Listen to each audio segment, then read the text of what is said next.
and very good morning. Welcome in day 8 of 21 days challenge. Yes, आज एक बहुत ही interesting topic के ऊपर हम बात करने वाले हैं बिकॉज बहुत टाइम से मैं कुछ स्पिरिचुअल स्टोरीज पढ़ रही थी, कुछ लोगों के बारे में देख रही थी, हमारे जो पूर्वज रहे हैं, इवन जो हमारे गॉड रहे हैं, तो उनके बारे में कुछ पढ़ रही थी। तो मैंने एक ऐसा टॉपिक उनसे सीखा जो मुझे ऐसा लगता है कि मैं डेफिनेटली अगर आपके साथ में शेयर करूं तो उसके काफी अच्छे रिजल्ट्स आप निकाल भी सकते हो, समझ भी सकते हो और अपने माइंड को मेकअप भी कर सकते हो उस चीज को लेके। ऐसा क्या टॉपिक है? ये जो टॉपिक है ये हालांकि मैंने अपने लाइफ में इसको अप्लाई तो किया है और इसके ऊपर काफी बार अपने दोस्तों से बहस भी हुई है, बहुत बार हम लोगों ने डिस्कशन भी किया है, लेकिन हम कुछ हमेशा आर्ग्यूमेंट में गए हैं, कोई एक रिजल्ट में नहीं पहुंचे हैं। हाँ, मेरे पास में ये आंसर नहीं था, क्योंकि आज मैं जो आपको बातें बताने वाली हूँ वो हमारे गॉड गणेश भगवान, गणेश चतुर्थी भी आ रही है, तो उनकी कही हुई बात है। और उन्होंने एक टॉपिक पे डिस्कशन किया था जब उनकी मैरिज होने वाली थी, तो मैं वो टॉपिक आपसे डिस्कस करने वाली हूँ। तो ये बहुत ही इंटरेस्टिंग होने वाला है। तो अगर आपने अभी तक मेरे चैनल को सब्सक्राइब नहीं किया है तो kindly like, share and subscribe my channel. आज का टॉपिक है कि बहुत सारे लोग बोलते हैं कि जो भाग्य में लिखा है वो आपको मिलेगा। तो क्या इसका मतलब है कि हम हमारे भाग्य डिसाइड करते हैं कि हम लाइफ में कहां पहुंचेंगे, या फिर हमारे कर्म डिसाइड करते हैं कि हम लाइफ में कहां पहुंचेंगे? हमारे भाग्य से हमारे कर्म निर्धारित होते हैं या फिर हमारे कर्मों से हमारा भाग्य बनता है? आपका क्या मानना है? अगर एक तरीके से देखा जाए तो ये दोनों अलग चीजें नहीं है। अगर आप एक तरीके से देख रहे हो अलग, बहुत सारे लोग सोचते हैं कि भाग्य अलग होता है, कर्म अलग होता है। नहीं, ये दोनों एक दूसरे के पूरक होते हैं। अगर आप आज की सिचुएशन, जैसे आपकी आज की सिचुएशन है, जैसे मान लो आप बहुत अच्छी इनकम पे नहीं हो, बहुत अच्छी सैलरी नहीं है, बहुत सी लाइफ के चैलेंजेस से जूझ रहे हो जस्ट बिकॉज ऑफ मनी, तो जो आपकी आज की सिचुएशन है ये किसकी वजह से? आपको क्या लगता है ये आपके भाग्य की वजह से है, या आपने जो काम किए हैं पास्ट में ये उनकी वजह से? आप इसमें किसको टारगेट करते हो कि क्या है जिसकी वजह से ऐसा हुआ है? तो मैं आपको बताना चाहूंगी कि हम जो भी काम करते हैं उनसे ही हमारा भाग्य बनता है, और जैसा हमारा भाग्य बनता है उसी से ही हमारे भविष्य में हम क्या काम करेंगे ये डिसाइड होते हैं। तो इसका मतलब क्या है? इसका मतलब ये है कि अगर आप अच्छे काम करोगे, अच्छे वर्क करोगे, अच्छा एक्शन लोगे अपनी लाइफ में, कुछ उस दिशा में जाओगे जिस दिशा में आपको काफी अच्छे रिजल्ट्स निकलने के चांसेस हैं, तो आपका भाग्य भी वहां पे बनता चला जाएगा। और अगर आपका अच्छा भाग्य बन जाता है तो फिर क्या होगा? आपके आने वाले टाइम के जो कर्म आपने जो उस अकॉर्डिंगली हो, मतलब जैसे मान लो मेरा भाग्य बहुत अच्छा है, ठीक है, तो मान लो मेरी लाइफ में बहुत पैसा लिखा हुआ है, तो अब क्योंकि मैं उसी डायरेक्शन में आगे बढ़ रही हूं, अब उसी टाइप से मैं काम कर रही हूं, तो काम कर रही हूं तो क्या हो रहा है? मेरा भाग्य बन रहा है। मेरा भाग्य बन रहा है तो क्या हो रहा है? अब वो क्या डिसाइड कर रहा है कि मैं आगे आने वाली लाइफ में कैसे कैसे काम मैं करूंगी। तो इसलिए ये ध्यान देने का बहुत जरूरत है कि हम कैसे एक सही रास्ता चुने। अगर हम सही रास्ता चुनेंगे तो लाइफ में हमेशा आगे बढ़ेंगे। तो डिस्कशन का टॉपिक क्या है? डिस्कशन का टॉपिक ये है कि अगर मान लो कि मैं आपसे पूछती हूँ कि कर्म ज्यादा इंपॉर्टेंट है या भाग्य, दोनों में से आप क्या लेना चाहोगे? अच्छा भाग्य लेना चाहते हो या अच्छी कर्म करना चाहते हो? अगर मैं देखूं तो हमारे हाथ में क्या है? हमारे हाथ में है अच्छे कर्म करना, क्योंकि अगर हम अच्छे काम नहीं करेंगे, अगर हम जैसे मान लो अच्छी इनकम पाना चाहते हैं लेकिन उसके लिए हम एक्शन नहीं लेंगे, मान लो मैं एक अच्छा कुछ भी अच्छी अचीवमेंट करना चाहते हैं, अच्छा करियर वाइज काफी अच्छा करना चाहते हैं कुछ, तो उस पर हम एक्शन नहीं लेंगे, तो क्या होगा? हमें हमारा भाग्य चाहे कितना भी अच्छा हो, अगर हम अच्छे एक्शंस नहीं ले रहे हैं, मान लो हम कुछ गलत काम कर रहे हैं, तो हमारा भाग्य भी, जो हमारा सौभाग्य होगा वो भी दुर्भाग्य में बदल जाएगा। लेकिन अगर एक्शंस अच्छे होंगे तो जो दुर्भाग्य भी होगा वो भी सौभाग्य में बदल सकता है। तो हमारे हाथ में जो है, हमें उसके ऊपर ध्यान देना है, दैट इज कर्म अच्छे करना है। अच्छा, कर्म अच्छे करने से मेरा मतलब क्या है? क्या मतलब है कर्म अच्छे करने से? मेरा मतलब है कि उस काम को सही तरीके से किया जाए। ठीक, जस्ट लाइक एग्जाम्पल, अगर कोई बच्चा पैदा होता है, ठीक है, तो सिर्फ बच्चे को पैदा करना ही माँ बाप की रिस्पॉन्सिबिलिटी नहीं होती है। उसको वो बड़ा भी करते हैं, उसको पढ़ाते हैं, लिखाते हैं, अच्छे संस्कार देते हैं, उसको बड़ा करते हैं और फिर उसको इस लायक बनाते हैं कि वो आगे चल के अपनी पढ़ाई, अपना लाइक इनकम, अपनी सैलरी, जॉब वगैरह सब कुछ अपने हिसाब से आगे अपनी लाइफ को चला सके।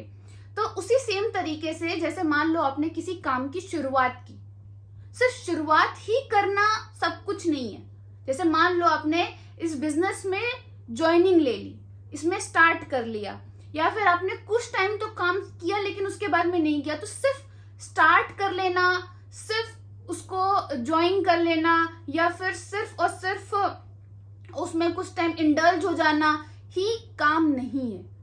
इससे ऐसा नहीं कि आपके लाइफ में लिखा नहीं हुआ है। मुझे बहुत सारे लोग मिलते हैं जो एक दूसरे को ब्लेम लगा के, ब्लेमिंग एटीट्यूड में बोलते हैं कि ये तो बहुत लकी है, इसका भाग्य बहुत अच्छा है, अदरवाइज तो इसमें ऐसा कुछ है नहीं जो ये कर पाए। तो मैं आपको बताऊं कि लाइक आपके अगर अच्छे काम जिसको आप सही तरीके से पूरा कंप्लीट करते हो तो ही आपको एक अच्छा रिजल्ट मिलेगा, एक अच्छा भाग्य मिलेगा। तो आपके हाथ में जो है उसको अच्छे से निभाइए। अगर आप अच्छे से करते हैं तो अब देखो, आपको स्किल आती है, आपको नॉलेज आती है। हमारे हाथ में क्या है? नॉलेज से हम अपने काम बनाते हैं, नॉलेज से काम बनाते हैं तो फिर क्या होता है, वो अच्छा हमें, हमारी अच्छी डेस्टिनी तक हमें लेके जाता है, अच्छा लक भी हमें प्रोवाइड करता है। और इससे क्या होगा? हार्डवर्क करोगे, एफर्ट करोगे, काम अच्छा करोगे और उसको पूरी तरीके से करोगे, आधी अधूरी नहीं। जैसे लाइक एग्जांपल मैं कहती हूँ, 3 से 5 साल तक आपको इस बिजनेस में अच्छी तरीके से ध्यान से फोकस होके काम करना है। तो ऐसा नहीं कि आपने 1 महीने किया, 2 महीने किया, 3 महीने किया, 5 महीने किया, कुछ स्किल आती है, कुछ स्किल नहीं आती है, कुछ स्किल सीखने के ऊपर आपने जोर भी नहीं दिया। तो जब आपके एफर्ट नहीं रहेंगे, जब आपके एक्शन नहीं रहेंगे, जब आपको खुद में पता है कि यार मैंने अपनी 2 साल की जर्नी में बहुत कम लोगों को ज्वाइन कराया है, बहुत कम लोगों को स्टार्ट कराया है, या फिर मैंने उतना एफर्ट नहीं दिया, उतना जो रेगुलर बेसिस पे जो कंसिस्टेंसी चाहिए होती थी वो मैंने नहीं दी, तो किसी भी हाल में आपकी परिस्थिति बदलने वाली नहीं है। आप 2 साल पहले जहां पे थे वहीं पे आप 2 साल बाद में भी रहोगे। अगर आपको अपनी परिस्थितियां बदलनी है, अपना भाग्य बदलना है, आपको भी लक चाहिए, आपको भी आगे ग्रो करना है, तो अपने कर्मों पे, अपने काम पे, अपने एक्शन पे, अपनी नॉलेज पे फोकस करें। इससे क्या होगा? आप लाइफ में अच्छी तरीके से आप आगे बढ़ पाओगे, अच्छे रास्ते का चुनाव करके। तो और ये बात मैं आपको बताऊं, ये मेरी कही हुई नहीं है, ये हमारे गॉड द्वारा कही गई हुई है। तो इसलिए आप इसके ऊपर एप्लीकेशन कीजिए, अप्लाई कीजिए और अपने काम पे फोकस कीजिए। जितना अच्छा आप काम करेंगे उतना अच्छा आपको रिजल्ट्स आएंगे, क्योंकि यही हमारे हाथ में। क्योंकि भाग्य को दोष देने से तो कुछ नहीं मिलने वाला है। बहुत लोग हैं जो रोते हैं, लेकिन जो लोग अच्छा काम करते हैं वही अपना भाग्य खुद बनाते हैं। सो ये मेरी आज की टीचिंग्स रही। मुझे काफी अच्छा टॉपिक लगा, इसलिए मैंने ये आपको बताया। तो आइए ले लेते हैं कुछ लोगों के क्वेश्चंस। आज मैं ज्यादा क्वेश्चंस नहीं ले पाऊंगी जस्ट बिकॉज मेरी मीटिंग्स प्लान्ड अप है। तो मैं एक पर्सन के क्वेश्चन लेती हूँ। चिन्मय 1994 साहू जी का क्वेश्चन है, मैम मेरे को तो भरोसा है पर दूसरों को कैसे भरोसा दिया जा सकता है, इस बिजनेस से ज्यादा इनकम आता है। तो चिन्मय जी ये बहुत आसान क्वेश्चन है कि आपको भरोसा है, अच्छी इनकम आती है, लेकिन दूसरों को कैसे भरोसा दिलाएं कि अच्छी इनकम आती है एक्चुअल में इस बिजनेस से। सी लाइक मैं अपना एग्जांपल लेती हूँ, ठीक है। मैं कल कहीं पे भी बिलोंग कर रही थी, लाइक मैं पढ़ाई कर रही थी, कॉलेज कर रही थी। देखो जिस तरीके से मेरी क्वालिफिकेशंस हैं, मैं सिविल इंजीनियरिंग मैंने कंप्लीट की हुई है, और मैंने बहुत सो कॉल्ड बहुत अच्छे कॉलेज से मैं नहीं कहूँगी, मैंने नॉर्मल कॉलेज से मैंने अपनी इंजीनियरिंग कंप्लीट की है। सो क्या हुआ कि उस टाइम पे जो पैकेजेस थे, वो पैकेजेस उस कॉलेज में जो मिल रहे थे, मुझे लगता है कि 15,000 10,000 पर मंथ का मिल रहा था, और आज भी मुझे लगता है कि कुछ बहुत ज़्यादा इंक्रीमेंट हुआ नहीं है। ठीक है, अब अगर मैंने कॉलेज खत्म करने के 2 साल के अंदर, ठीक, एक कार परचेज की है, ठीक, जो कि आप लोग देख सकते हो, मेरे इंस्टाग्राम द्वारा देख सकते हो, अलग अलग जगहों से आप देख सकते हो, विजिट मतलब कहीं पे भी मेरे इंस्टाग्राम, यूट्यूब वगैरह, फेसबुक कहीं से भी देखोगे तो आपको मेरी कार दिखेगी। कार का नंबर जैसे ही डालोगे आपको मेरा नाम दिखेगा, ठीक, और मैंने उस कार के लोन खत्म कर दिया है तो वो भी आपको दिख जाएगा। ऑफ कोर्स ये बात है, कोई भी बैंक पहले लोन किसको देती है? जो लोन चुकाने लायक होता है, फर्स्ट ऑफ ऑल। सेकेंड, दूसरी चीज कि अगर उसने मुझे लोन दे रखा है और मैंने कार परचेज की है, वो भी 25 लाख की मैंने कार परचेज, 20 लाख की मैंने कार परचेज की है, उसका इंटरेस्ट मिला के 25 लाख अगर मैंने उसको पे किया है, तो ऑफकोर्स ये बात है, इतना तो मुझे कंफर्म हो गया कि इस बिजनेस से मैं 25 लाख की कार परचेज कर सकती हूँ। कुछ तो इनकम मुझे आती है, तभी मैंने इसको सारा लोन मैंने 2 साल में खत्म कर दिया है।